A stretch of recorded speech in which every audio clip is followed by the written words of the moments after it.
a problem. I do like the activity the Disruptor brings in comparison to a Silencer. I will say one thing. I feel like the Visage lane into Dusa is a little bit weird. Because, right, you're trying to get Soul Assumption up. If you're spamming it onto Dusa, you're not getting any charges back. Right? Because it's burning her mana shield. She's not actually taking damage. Ah, yes, you are correct. So Very you're probably just picking off the support, and Shad should be a little bit better off. Not that he won't die in lane. Your level 1 to 3 is still pretty hard, pretty easy to burn through the mana, I suppose, with your damage output. But shouldn't be as rough as last game, at the least. Yeah, I mean, I think that's fair. We'll see what Shad gets done. I mean, I'm sure he's not happy after that game 1, considering the performance he had, so maybe on the Medusa we'll see something a little bit different. We'll have to wait and see. I wonder if you do want to, like, just put the Oracle against the Dusa in the laning phase as well. Yeah, right? Like, I mean, this is what you've been ranting about. You've been ranting about this one, Mike. Because especially once you hit level 3, if you just spam Purifying Flames on Medusa, she just loses her mana, and then you just kill her. Like, it's no problem. Concept of that is just so hilarious. Like, they are you don't even care about John. the heal. No, you don't, because it does nothing. Are they just gonna... No, they went with Fortune's End level 1. Yeah, well, you need Fortune's End at level 1, to be fair. I think Snaking is going to get out of this lane. He's not going to stick around. Shout out to Reddit for that, for pointing out this Oracle against Medusa thing, by the way. I don't want to take all the credit for myself as Snaking. Speaking of the Oracle, going to take a lot of harassment. Hakoda going to make his life back down, make his life a little bit harder going back down towards that bottom lane, but he will get there. Anyway, mid lane is the lane we're focusing on right now. You're going to have Xantic, of course, against 9 on the Quap. The panel already kind of talked about it, John. The Puck will be that kind of nuisance towards the Quap later on once you do have a Dream Coil up. During the laning phase, though, do you kind of give the advantage to one hero or the other? There's some outplay potential for Xantic here as long as he uses his phase shift well. You can dodge out the dagger, you can dodge out the Scream of Pain, and Nine's going to have to just watch his spell usage. It's a lot harder for the Puck to apply constant harassment, though, and that is one thing that I think that Quap really just struggles.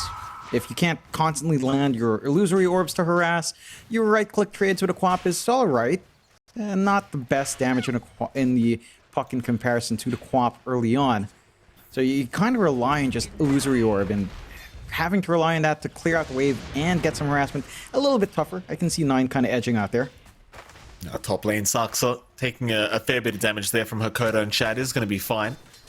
One of my favorite heroes right now, John, the Spirit Breaker. I mean, quite frankly, I thought Spirit Breaker was strong before the recent changes, or rather the recent buffs, but now the recent buffs, people start to believe in the hero, and look at this. Jump in on Shad.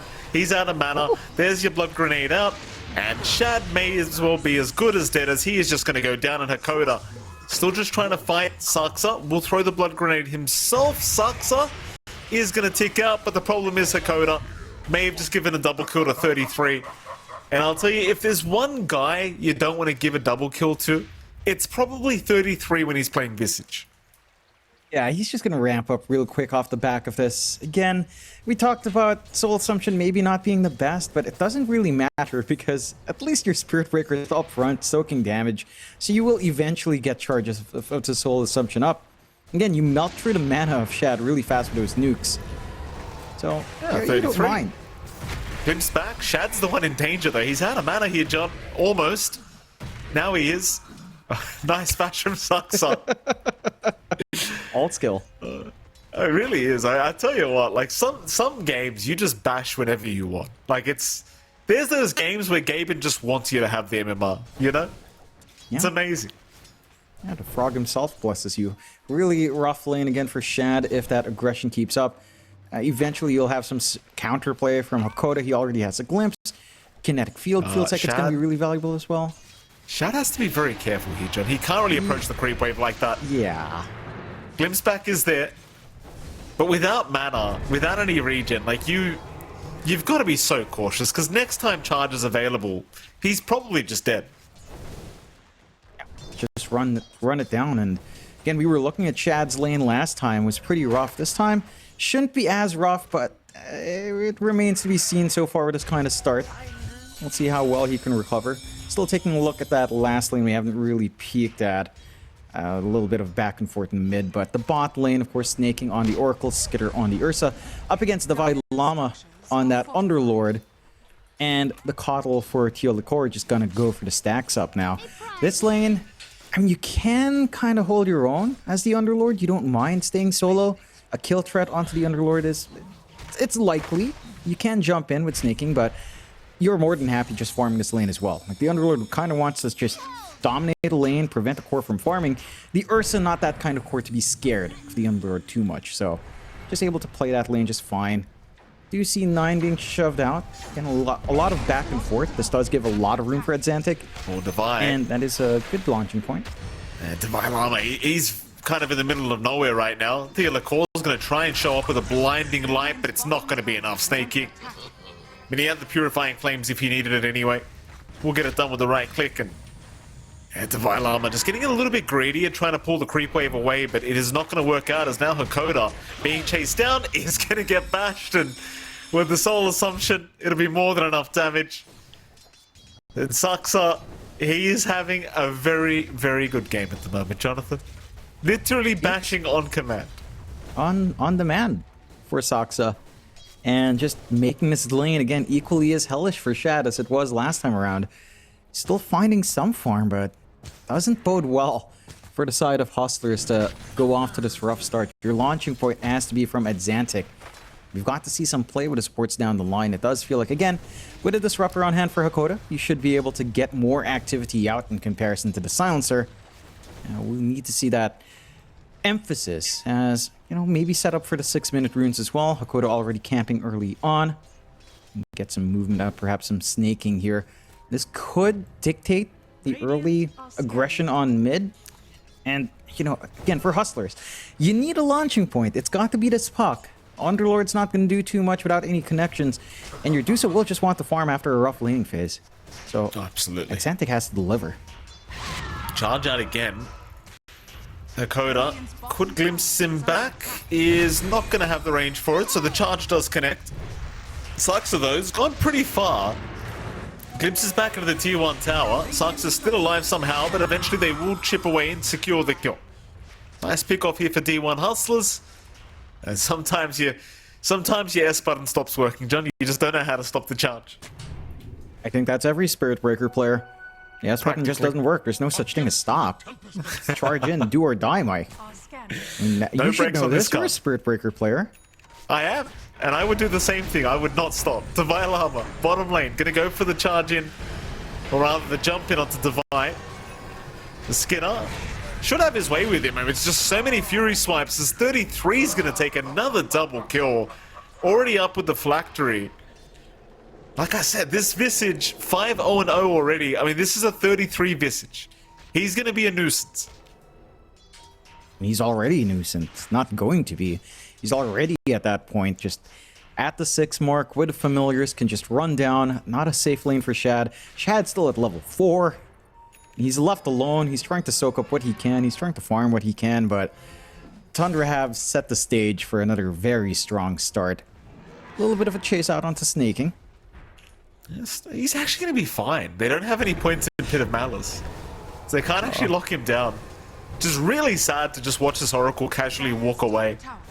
But that's kind of the state of the game right now for D1 Hustlers. The Shad is going to show himself back up at that top lane. Highly advised against, though, if you were Shad, because he's low on mana. Saksa is just looking for some vision, and 33 is trying to provide that vision. Shad is going to get spotted. He is as good as dead, I believe, as he is out of mana. Yeah, he's gone.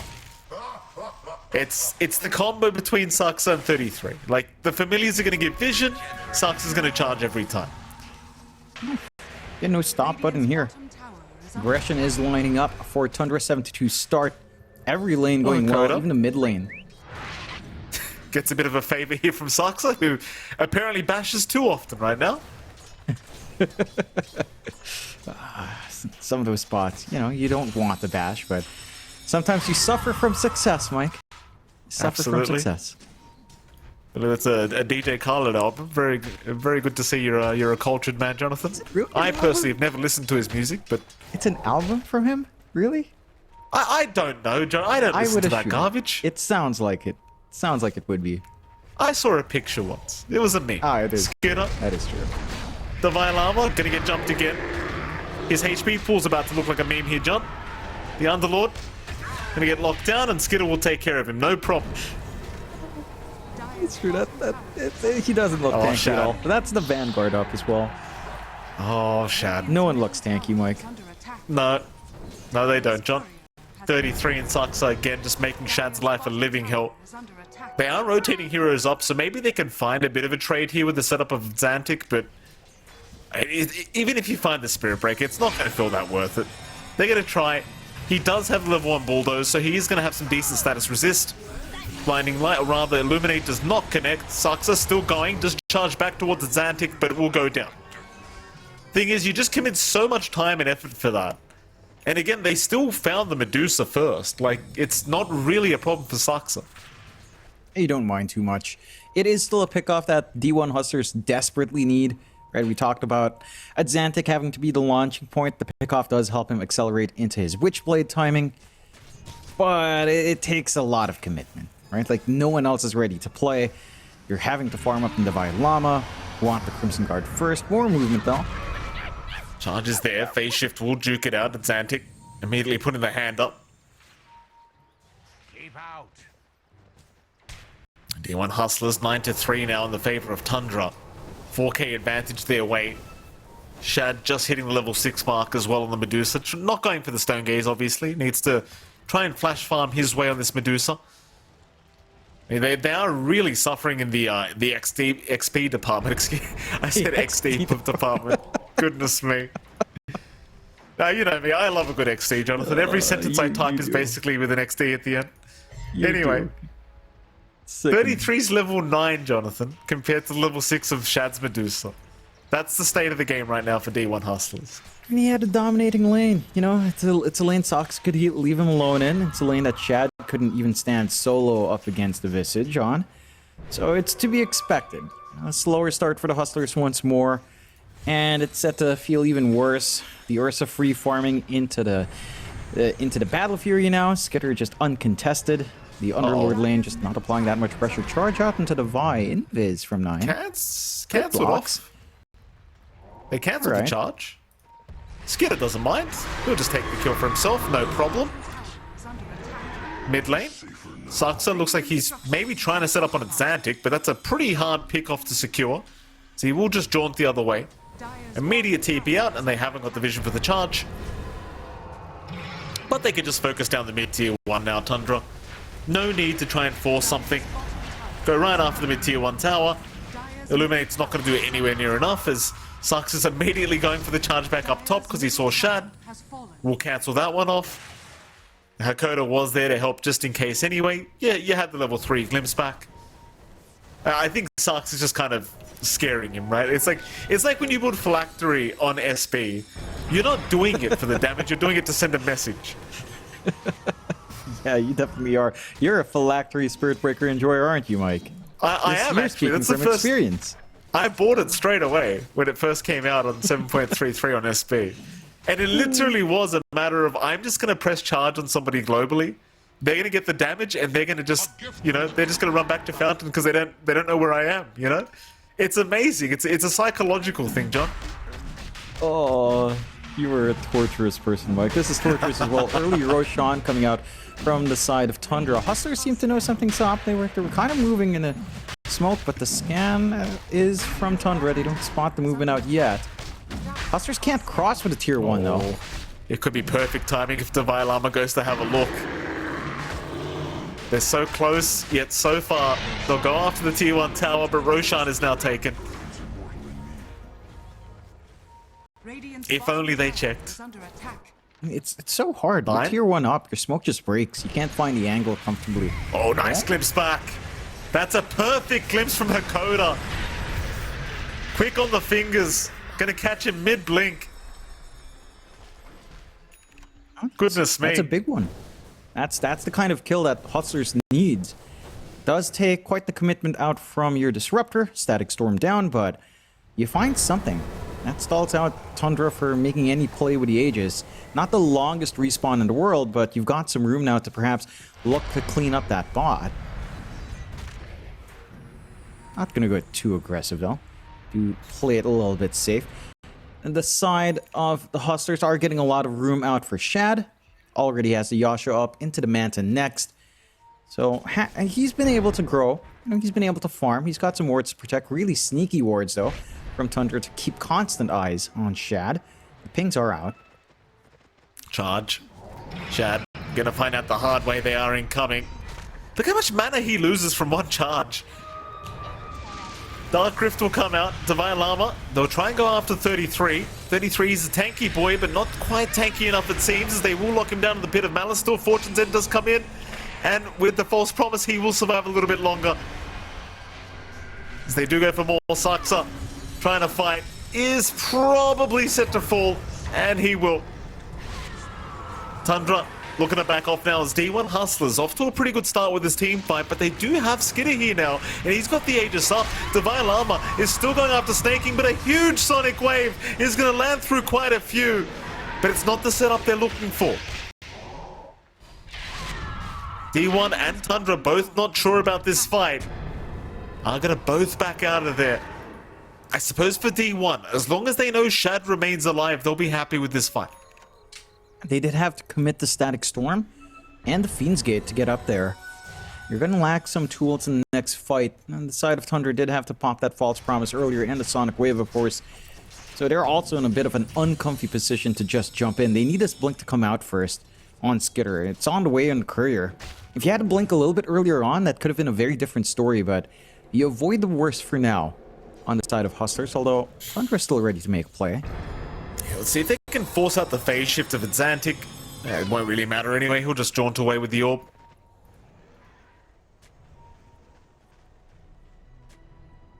Hmm.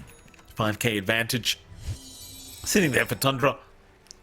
At least Shad does have the full Manta up now. 9 Skinner, they're gonna find him. Shad is just getting destroyed. Jeez. I mean, this Ursa just dealt that much damage. And it's kind of scary for the Medusa. You just can't show on the map.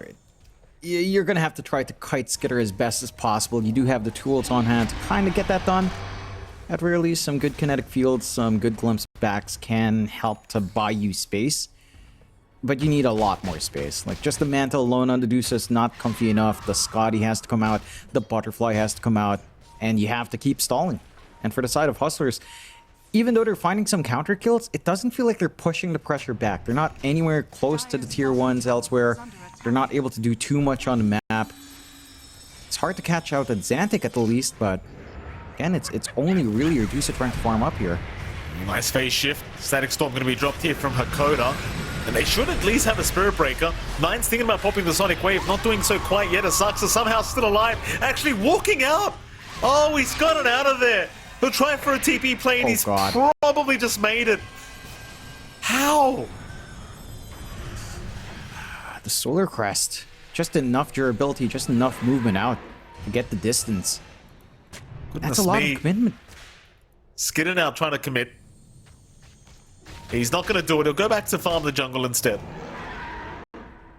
But still, I mean, Tundra just 6k ahead, looking like they're in a very strong position. Shad just trying his best to catch up here on the Medusa, but it's a very slow process right now. So he just can't trust any part of the map to be safe. And speaking of, like, he's in his dire triangle, but Skidder's running right towards him. They haven't seen each other yet. Hakoda, he's going to be the sacrificial lamb. He's gone. And now Shad, you just can't stick around this area. Because Skidder will take the fight every single time. Nothing to be scared of. Aegis is set to expire. So you don't really manage to have it pop, but you've done a lot of it on the map. You've applied pressure here from Tundra. The defusal for Skidder on its way now, and we saw how fast the Medusa melted without it.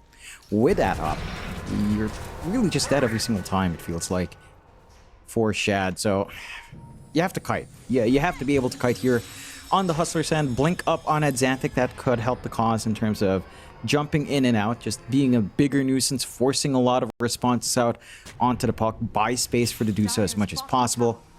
And for Tundra, I mean, even if they're not finding these kills, they are 7 to 6k ahead. They've gotten control of the map.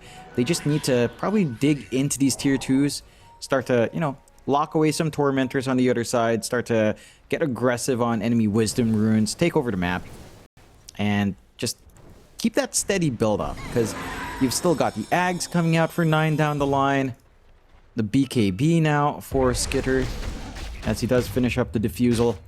So your answers are lining up anyway. No rush to end. Even if Shad gets all this space, it just feels like he needs way more items. Just too much time. The core charge is going to be there. They have the vision with the familiars of 33, but core going to be just fine, as now Saxa needs to back out. Fortune's End will purge off the solar bind provided there by core.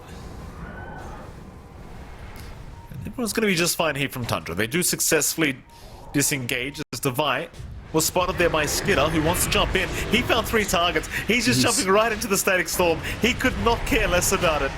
The core also getting caught. Should just drop though. It's Xantic. He's doing a lot of damage here to the Ursa, but it's not enough. The false promise will come in. Stonegates popped by Shad, actually petrifying quite a few of them. Tundra, they could finally be in trouble, but it doesn't really seem like it. They're all still very healthy. They're trying for snaking. A huge sonic wave in the backside from 9, gonna catch 2 of them. Divine Llama dropping too low, should go down to the Underlord. Meanwhile, core and Shad both caught out. They'll leave the Coddle be. They'll go after Shad instead. In fact, I say that. core is also going to go down. It's basically a full team IP for Tundra. And they made it look really easy, John, let me tell you. Just rip them apart. Now they're going to be able to steal that Tormentor away that we just mentioned. Maybe start to look at pressure onto the objectives, although the creep wave's pretty far out. But they're just cutting them off any more that D1 Hustlers can find. Now you've got the Reign of Destiny coming out from snaking as well. More heals, more ways to sustain through these fights, and your solutions for Skitter, it just feels limited. False Promise comes out, heals back fully. You attack Adusa. I mean, you're still doing Fury Swipe stacks while the mana shield's up, so when she loses her mana, she just melts. You don't... 758 HP is just not enough. Even with the false Scotty, I don't think it's going to be enough HP. Once your mana melts, Skitter will just one-shot you almost. Yeah, it makes me laugh every time I look at the Medusa HP pool. Like before the Manta was up, it was 450. And it's like, man, what world are we living in where Medusa has a lower HP pool than Crystal Maiden? You know what I mean? It's actually kind of crazy, and it leads to my point that I always like to make. I think Crystal Maiden might be need to be nerfed here, John. Like, that has a higher HP pool than Medusa. Yeah, that's true. That's not right. It's true, Mike. It's fair enough. I agree with you. Just take out all her HP. Give her 10 HP. I was thinking movement speed, John. I saw Reddit make a thread about CM having 325 movement speed as a core CM. I agree with them for once. I agree with Reddit. We should reduce it. Get rid of it. Yeah. We've talked about this, Esrports. Stationary. Well, when you pick CM, you're just playing a tower. Oh, oh no. Unlucky. Walked right into the Devil's Den. Radiant's bottom tower has fallen. And there goes your mid puck. There goes your mid puck. There goes the static storm for the team fight as well. Tundra's gonna have a little bit of an opening for a minute 20. Roshan up in a few seconds as well. That's something Tundra can just dip back into. So, Hustlers, I mean, they're still trying to stall. They're still trying to buy time for Shad. It does at least have the two ultimate orbs up. So, Scotty not too far off. Again, it just doesn't feel like it's going to be enough. At the least, it's going to be easier to try and kite around Skitter once that Scotty is up and running. But it just hasn't felt like you've been able to kite around Skitter anyway. You need to jump the back line, but even your puck has to focus in on the Ursa, so Snaking's free to just use that false promise every single time. And then you just can't deal with him. It's a difficult game once more for the Hustlers. And this time around, this is where things get tough. Your high ground play, it's not going to be as bombastic as when you had the Magnus for Devi. Like, you don't have that kind of threat on the high ground hold, so it's going to be a lot harder to stall it out that way. Oh, it's Xantic. Phase shift. Gonna blink away to the north. And Saxa just losing the vision. Can't go for another strike. The D1 Hustlers not out of this game yet. 16k behind though. Not in the healthiest position for themselves at the moment. Tundra is certainly looking for another big team fight if they can afford to take one. Divine Llama showing mid lane, but oh, Shad. Shad is the bigger target. Manta, he's going to get a very nice one off. He's trying to juke with the Manta illusion. The Nether Strike will be committed onto that illusion. And now they will realize that they got outplayed here by Shad. Oh. Still, Nine's jumped in. They are still going after illusions here on the Dusa. It's Nine getting very, very aggressive with the Shadow Strikes being committed. Keep in mind, he does have the Eggs up on the Quap, so these Shadow Strikes do a lot of damage. Regardless though, Tundra not finding the target they wanted. Tier 2 mid tower is going to be under siege now. I think overall, even with a great Manta juke like that from Shad, it just doesn't really mean much if you can't take a team fight. It is stalling out for the Scotty, and they will smoke up on Hustlers. They drop Static Storm, so they don't have that piece of control, but if they find one isolated hero, you're going to be more than happy here. Oh, Divide. Very quick Yules. Was expecting Skidder to jump in. Problem is, though, Skidder has a Diffusal Blade, and but Divine Llama, he's just not out of the woods yet. He's gone. Hakoda wanting to join his dead teammate, even 33. Oh, Shad, he's been caught out by the Familiars. He jumped right in the middle. Oh, boy. I mean, this might be a GG call coming, John. It's been a very rough game, a very rough series for D1 Hustlers. Mind you, they are the kind of team that just wants to play it out all the way to the end, so they might hold out, but no, they call it. GG. It's too one-sided. Like, you know you're not coming back with your Medusa this far behind. And they are up against the TI-11, you know, winners, Jonathan. They are up against the champs, so if you're going to lose to any team, it may as well be Tundra.